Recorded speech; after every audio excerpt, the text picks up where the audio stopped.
This is the new F1 by Canon.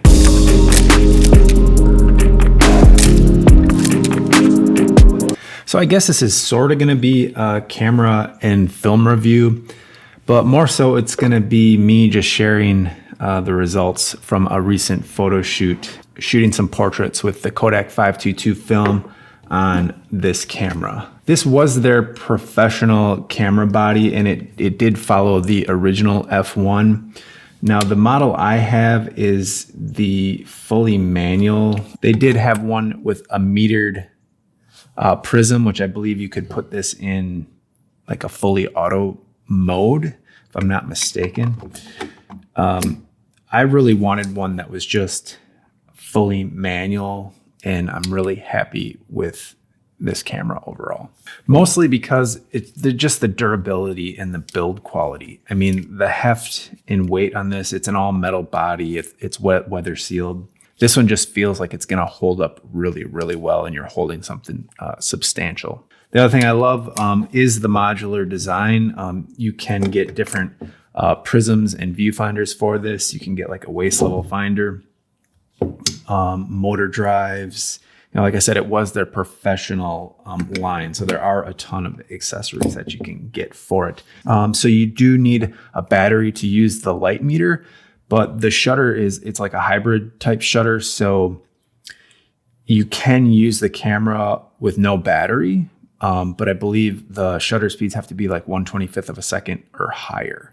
But so it is a fully mechanical camera to some extent, but it has like that hybrid type shutter in it. So anyway, super happy with the camera. Yeah, all around love it. The two lenses that I have are the 35 millimeter, and this is the, I think it's an F2, 35 millimeter FD. And then I also have the 50 millimeter 1.2.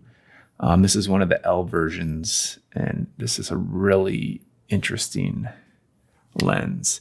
The focus on it is so smooth, just so smooth. Now this one's nice too. What I really love about this 35 millimeter lens is you can get really, really close. It has really good close focusing distance, and that little bit of a wider angle gives you really cool kind of close perspectives on things. So I've really enjoyed both these lenses, but those are the only two FD mount lenses that I have. Now onto the film. This is, if you haven't heard of this film, if you haven't used it, and that's one of the reasons I'm making this video, because it's not a real common film. It is rebranded and re-spooled by companies like Cinestill's Black and White and a few others. But otherwise, what you have to do is, this was bulk loaded by Photo Warehouse for from a 250-foot roll or a bigger roll, and then this will fit in the regular 100-foot bulk loaders like the one that I have. But this film is super interesting, and it's, like I said, I wanted to share this and share the results, because this might not be something that you even know of, or you might know of it and just haven't thought of actually using it. And the cool thing is it's a cinema film by Kodak, and it's even been used, reportedly used in like movies like Raging Bull, Schindler's List, Casino Royale, Kill Bill, and even American Horror Story. And now I've only shot 3 rolls of this, but I have to say, it's from those 3 rolls, it's made me a little warm and fuzzy inside. I really like it. I really like it a lot so far, and I'm really excited about it. Hence why I'm making this video. Even developing it, I noticed that it was just quality. Like it had like a substantial feel, and not to knock the ATM 400, but it's almost the opposite of that film. Like that film was really thin, and I didn't, the quality, it didn't seem like it had the quality. This, on the other hand, is just, you can tell it was made for something professional. Like anyway, I'm geeking out about film stock here. So the downside, again, you either have to pay a premium to have someone else roll it into spools like Cinestill, and there's some other ones out there as well, or you have to spool it yourself, which is kind of a pain in the butt. Like I don't really enjoy doing it. What I don't enjoy the most is loading the actual reel into my loader. Once it's in there, like I don't mind rolling it on spools, but there always is a chance of, scratching the film and messing things up. It's like one more step you could mess up. But overall, I've had a pretty good experience with rolling my own. That's not for something like this. I think I'm going to continue to do it. And I even think I will be getting a spooler where I can buy the larger rolls and roll them from the 250 foot reels into the 100 ones so that I can get even more savings. Because really, when you do this and you roll it onto there, the film is really, really reasonable. And with more film, it just becomes a better deal. Now for the shoot, there's a new rental studio here in Green Bay. It's Studio 1887. And it's a really, really cool, it's like a venue and they rent it out and photographers have little studios there as well. And there's lots of huge, big window light. And I'm so jealous because I don't have a ton of window light here in my studio. I've got some small windows that I can utilize, but I don't have big banks of them anywhere. And I've always been jealous. So we worked with our model, Eliana, but we wanted to keep it like simple, but slightly retro and a little bit lighter feel to the shoot just because the space had so much light pouring in. And so all of the metering I did with an incident light meter, and I metered at ISO 320. And I shot most of the shots between ISO 250 and 400, kind of in that range. So again, I really loved the results and just going to share some behind the scenes and some of those results with you.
Same exactly.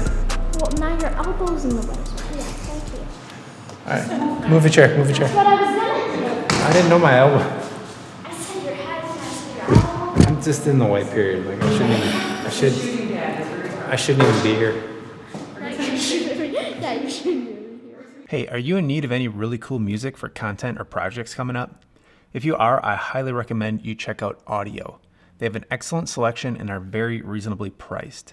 They have this really, really cool feature called Link Match AI, where you can basically just input a URL from YouTube, Spotify, TikTok, and it will analyze the audio and then recommend similar tracks that have the same vibe. It's a really cool feature that I've definitely been digging on. And right now you can save 70% off with the link and code I have in the description below. So go check it out now. Now the film is, it does have a grain to it, clearly it's film. And I ended up developing it in Ectol 1:2, partly because I was lazy and didn't want to mix up another batch of 5 liters of Ectol. And I had just enough to mix it 1:2 and develop. And I've just been working a lot and decided, hey, I'm going to give this a try. It worked out really good. But I guess my point is I probably could have got finer grain using either stock or 1:1 or a more fine grain developer in general. Ectol's wonderful, and that's why I used it. And I tend to like Ectol for most portraits. But if you're worried about grain, that is one thing to consider, especially when looking at my results. So hey, maybe you want to try this film. It is, like I said, I'm really pretty amped about it and glad I bought this. If you do want to make a smaller commitment, you could try some of the Cinestill film for sure, and then work your way up to the big rolls.